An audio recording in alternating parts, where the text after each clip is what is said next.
Assalamualaikum warahmatullahi wabarakatuh. Alhamdulillah kita dapat bertemu dan berjumpa kembali bersama Abu Kurdi di dalam pembelajaran jarak jauh pendidikan agama Islam. Anak-anakku yang soleh dan yang soleha, mari kita memohon berdoa kehadirat Allah Subhanahu wa Ta'ala. Semoga apa yang kita harapkan dan yang kita cita-citakan kita diberikan oleh Allah Subhanahu wa Ta'ala dan dimudahkan di dalam belajar. Bismillahirrahmanirrahim. Raditu billahi rabba wa bil islami dina wa bi Muhammadin nabiyya wa rasula. Rabbi zidni ilma warzuqni fahma. Amin ya rabbal alamin. Semoga apa yang kita harapkan diberikan oleh Allah Subhanahu wa Ta'ala dan kehidupan kita menjadi lebih baik ke depannya. Apa kabar anak-anakku semuanya? Semoga kalian sehat ya. Alhamdulillah kita dapat bertemu kembali di dalam materi pendidikan agama Islam dan Budi Pekerti kelas 6. Pelajaran ke-8, senangnya berakhlak terpuji. Adapun subtema materi kita kali ini adalah hidup rukun. Semoga keluarga kita, masyarakat kita senantiasa diserta melahirkan rasa persaudaraan yang tinggi. Adapun tujuan pembelajaran kita kali ini adalah sebagai berikut.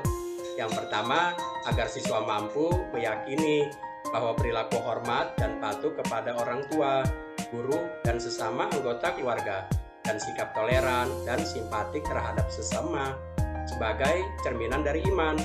Dan yang kedua, tujuan pembelajaran kita adalah agar siswa mampu menunjukkan dan memahami perilaku hormat dan patuh kepada orang tua, guru, dan sesama anggota keluarga, dan sikap toleran dan simpatik terhadap sesama sebagai wujud dari pemahaman surat Al-Hujurat ayat ke-13. Demikianlah tujuan materi pembelajaran kita kali ini. Semoga kita dapat memahaminya dan merealisasikannya, mengamalkannya di dalam kehidupan kita. Anak-anakku yang soleh dan yang soleha, subtema materi kita kali ini kan adalah hidup rukun. Nah, semoga kita senantiasa hidup rukun ya. Salah satu keuntungan sikap berbaik sangka kepada sesama adalah terciptanya kerukunan hidup di masyarakat. Hidup rukun artinya saling menghormati dan menyayangi di antara sesama. Tidak ada permusuhan, pertengkaran, saling curiga, ataupun saling menjelekan. Sama anggota masyarakat menjaga kerukunan dengan cara berbuat baik dan tolong-menolong. Demikianlah anak-anakku yang soleh dan yang soleha. Kita harus senantiasa saling menghormati di antara yang satu dengan yang lainnya. Nggak boleh saling mengejek, mencela, ataupun mencaci maki yang melahirkan perselisihan di antara kita. Anak-anakku yang soleh dan yang soleha, hidup rukun sangat dianjurkan oleh agama. Karena manusia diciptakan Allah Subhanahu wa Ta'ala bersuku bangsa yang berbeda, yang menyebabkan budayanya pun berbeda. Namun kita diajarkan untuk saling rukun, menghargai antara yang satu dengan yang lainnya agar tercipta kerukunan di antara kita. Allah Subhanahu wa Ta'ala mengingatkan kita di dalam surat Al-Hujurat ayat ke-13. Bismillahirrahmanirrahim. Ya ayyuhan nasu inna khalaqnakum min dzakarin wa untha wa ja'alnakum syu'uban wa qabaila lita'arafu. Inna akramakum indallahi atqakum. Innallaha alimun khabir. Allah Subhanahu wa Ta'ala telah menerangkan di dalam firman-Nya, yaitu surat Al-Hujurat ayat ke-13, yang artinya, wahai manusia, sungguh kami telah menciptakan kamu dari seorang laki-laki dan perempuan. Kemudian kami jadikan kamu berbangsa-bangsa dan bersuku-suku agar kamu saling mengenal. Sesungguhnya yang paling mulia di antara kamu di sisi Allah Subhanahu wa Ta'ala ialah orang yang paling bertakwa. Sungguh Allah Subhanahu wa Ta'ala Maha mengetahui dan Maha teliti. Surat Al-Hujurat ayat ke-13. Semoga kita dapat memahaminya ya dan menerapkannya di dalam kehidupan kita agar kita saling mengenal, saling menghargai sehingga tercipta kerukunan di antara kita. Ayat di atas memberitakan bahwa Allah Subhanahu wa Ta'ala menciptakan manusia berpasang-pasangan dan bersuku bangsa. Perhatikan gambar berikut ini. Walaupun kita berbeda, karena kita saling menghargai sehingga tercipta kerukunan di antara kita. Pada dasarnya, Allah Subhanahu wa Ta'ala tidak membedakan kedudukan manusia, baik dari jenis kelamin laki-laki maupun perempuan, baik suku bangsa maupun ras. Yang membedakan di antara satu dengan yang lainnya di hadapan Allah Subhanahu wa Ta'ala adalah tingkat ketakwaannya kepada Allah Subhanahu wa Ta'ala. Nah, tolong diperhatikan di sisi Allah Subhanahu wa Ta'ala. Kalau mau bertakwa, insya Allah menjadi orang yang mulia.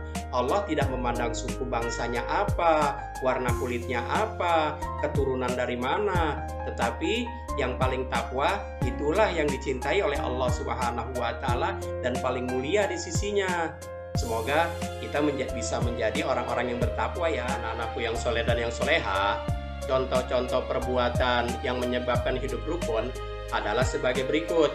Yang pertama, setiap ingin berbicara atau melakukan kegiatan harus diperhitungkan baik dan buruknya. Dan yang kedua, menghargai orang lain, orang tua, orang yang lebih tua, kakak, teman yang berbeda, baik agamanya maupun suku bangsanya. Walaupun kita berbeda agama dan keyakinan dan suku bangsa yang berbeda, kita harus saling menghargai agar tercipta kerukunan di antara kita. Dan yang ketiga, berbicara yang baik. Tidak boleh kita berbicara kasar yang membuat orang lain marah ataupun sakit hati. Dan yang keempat, dalam bertindak, utamakan kepentingan orang banyak daripada kepentingan pribadi. Dan tidak egois, utamakan kepentingan pribadi. Ini harus kita hindari. Kita harus mengedepankan kepentingan umum daripada kepentingan sendiri. Anak-anakku yang soleh dan yang soleha, adapun perbuatan yang membuat kita hidup rukun adalah sebagai berikut. Yang pertama, berbuat lebih mengedepankan emosi atau cepat marah, bukan akal sehat yang digunakannya. Dan yang kedua, tidak menghargai orang lain atau menganggap diri sendiri paling benar dan paling pintar. Dan yang ketiga, suka mencela, mengolok-olok teman. Dan yang keempat, suka berbicara kasar dan merendahkan orang lain. Nah, perbuatan ini harus kita hindari. Tentunya yang kita harapkan adalah hidup rukun, damai, nyaman, tentram di dalam setiap lingkungan.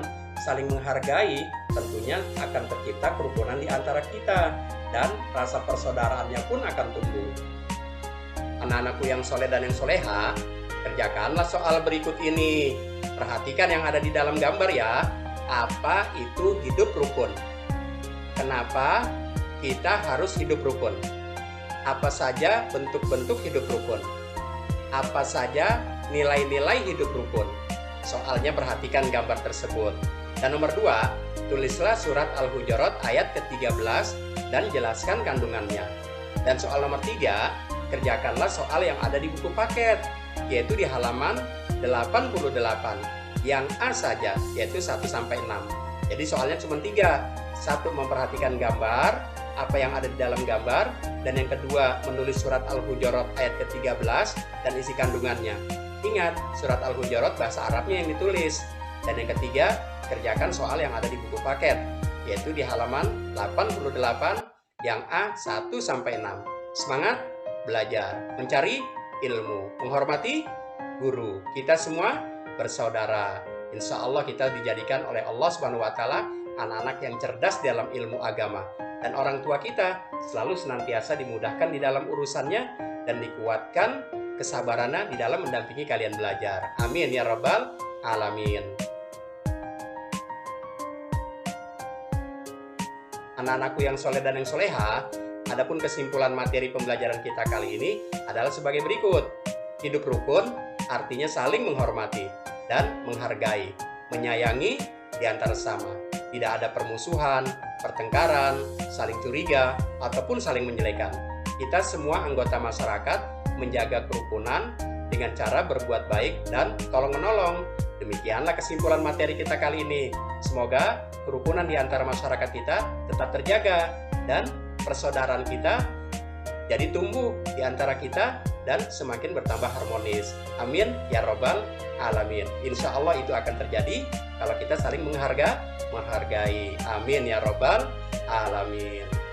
Anak-anakku yang soleh dan yang soleha, demikianlah materi pembelajaran kita kali ini. Mari kita tutup pembelajaran kita hari ini dengan membaca doa bersama, yaitu membaca lafaz hamdalah. Alhamdulillahirabbil alamin. Semoga kita diberikan ilmu yang bermanfaat, yang melahirkan kebaikan kepada kita semakin dekat, dan hubungan kita kepada Allah Subhanahu wa Ta'ala semakin merapat. Nah, tentunya Abu Kurdi mohon undur diri. Semoga kita dapat bertemu dan berjumpa kembali di dalam materi pembelajaran selanjutnya. Wabillahi taufiq wal hidayah. Assalamualaikum warahmatullahi wabarakatuh.